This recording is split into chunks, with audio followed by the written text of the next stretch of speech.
नमस्कार दोस्तों, मैं एडवोकेट विकास चौधरी। आज हम बात करेंगे एक और महत्वपूर्ण जजमेंट के ऊपर जो कि कलकत्ता उच्च न्यायालय द्वारा सुनाया गया। यह जजमेंट सिर्फ एक व्यक्ति के न्यायिक राहत का मामला नहीं है और ना ही कागजों पर लिखा हुआ एक सामान्य फैसला है।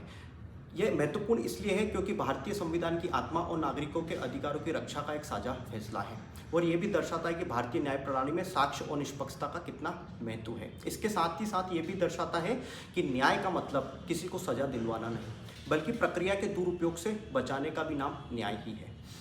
इस प्रकरण में 1998 में किराएदार ने यह आरोप लगाया था कि उसे उसकी दुकान से बेजबरन दखल कर दिया और जितना भी साजो सामान था वो पास ही के स्कूल में रख दिया और वो स्कूल कल्याण संघ के कुछ लोगों से जुड़ा हुआ था। शिकायतकर्ता ने यह भी आरोप लगाया कि कल्याण संघ के सचिव को इस घटनाक्रम जब घटित हो रही थी उस समय उनको वहां पर देखा गया था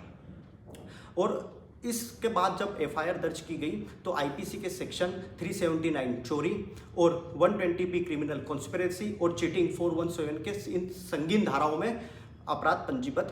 किया गया। जब चार्जशीट पेश की गई तो इसमें पाया गया कि कल्याण संघ के सचिव वहां पर उपस्थित तो थे, लेकिन प्रत्यक्ष और अप्रत्यक्ष तरीके से इस प्रकरण में उनकी किसी भी प्रकार से कोई भागीदारी नहीं थी और याचिकाकर्ता ने इस ओर भी प्रकाश डाला कि यह प्रकरण 25 वर्षों से बिना किसी निष्कर्ष और बिना किसी ठोस आधारों के चलता आ रहा है और इसमें जितने भी सह आरोपी थे उनकी नेचुरल डेथ हो चुकी है। न्यायालय ने इस प्रकरण को देखते हुए भारतीय अनुच्छेद 21 का सहारा लिया और उन्होंने यह कहा कि त्वरित न्याय की गारंटी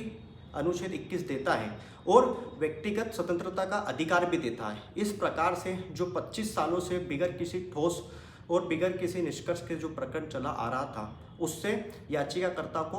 राहत दी और जितने भी तमाम आईपीसी के सेक्शंस थे उनको बर्खास्त कर दिया और इस प्रकार से कलकत्ता उच्च न्यायालय ने ऐसा ऐतिहासिक फैसला सुनाया और न्याय प्रदान किया। जय हिंद, जय भारत, धन्यवाद।